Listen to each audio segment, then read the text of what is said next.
आज हम microbiology background पढ़ेंगे। माइक्रोबायोलॉजी बैकग्राउंड में हम क्या पढ़ेंगे, इनकी हिस्ट्री के बारे में पढ़ेंगे कि एक्चुअली माइक्रो ऑर्गेनिज्म किसने और कब देखा, माइक्रो ऑर्गेनिज्म को पहले कौन सा नाम दिया गया था, ये सब हम इनकी हिस्ट्री में देखेंगे। So let's start. सबसे पहले क्या कहते हैं माइक्रोबायोलॉजी बैकग्राउंड के अंदर कि in 1665 Robert Hooke was first English scientist to give description of microscope and its uses but he didn't invent it.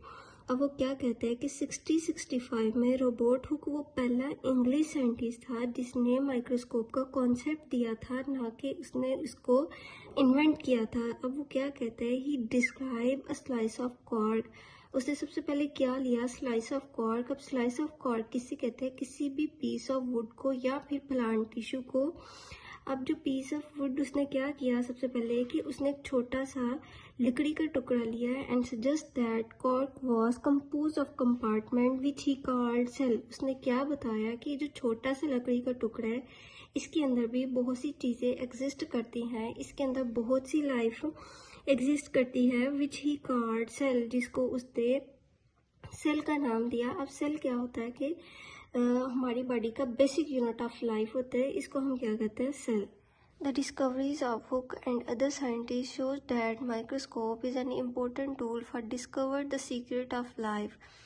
Hook और कुछ दूसरे साइंटिस्ट ने माइक्रोस्कोप के कुछ इम्पोर्टेंट टूल्स के बारे में बताया जो कि हमें लाइफ के कुछ सीक्रेट्स के बारे में बताया जो कि अमूमन हमें पता नहीं थे। उसके बाद कौन आया, Leeuwenhoek revealed his description of micro organism in 1670 by the invent of simple and single lens microscope.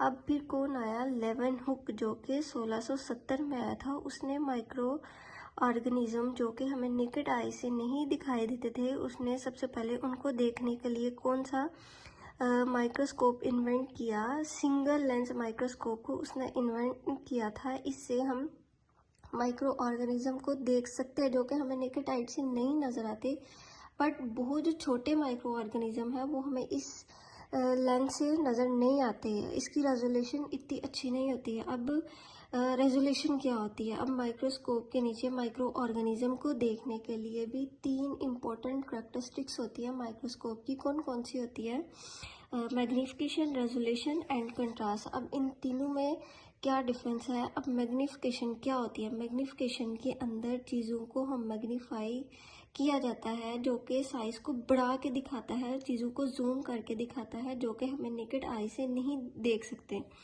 अब उसके बाद क्या आती है, रेजोल्यूशन। अब रेजोल्यूशन क्या होती है, रेजोल्यूशन में चीज़ों को क्लियरली करके दिखाया जाता है जो कि एक माइक्रो ऑर्गेनिज्म को दूसरे माइक्रो ऑर्गेनिज्म से डिस्टिंग्विश करके दिखाया जाता है। एंड देन कंट्रास्ट क्या आता है, कंट्रास्ट के अंदर माइक्रो ऑर्गेनिज्म की ब्राइटनेस को ऑब्जर्व किया जाता है ताकि माइक्रो ऑर्गेनिज्म को हम एक माइक्रो ऑर्गेनिज्म से दूसरे माइक्रो ऑर्गेनिज्म से क्लियरली ऑब्जर्व कर सके। अब क्या कहते हैं कि इन 1674 he called tiny microorganism as animalcules which was a term used microorganism by him. अब क्या कहते हैं कि 1674 में उसने टाइनी माइक्रो ऑर्गेनिज्म को एनिमल्क्यूल्स का नाम दिया। तब माइक्रो ऑर्गेनिज्म का नाम माइक्रो ऑर्गेनिज्म नहीं था, क्या था, एनिमल्क्यूल्स, जो कि जानदारों की तरह दिखते थे, तो उसने उनको एनिमल्क्यूल्स का नाम दे दिया। उसके बाद क्या कहते हैं, he outline the structural details of the familiar protozoa and paramecium and amoeba. He died in 1723.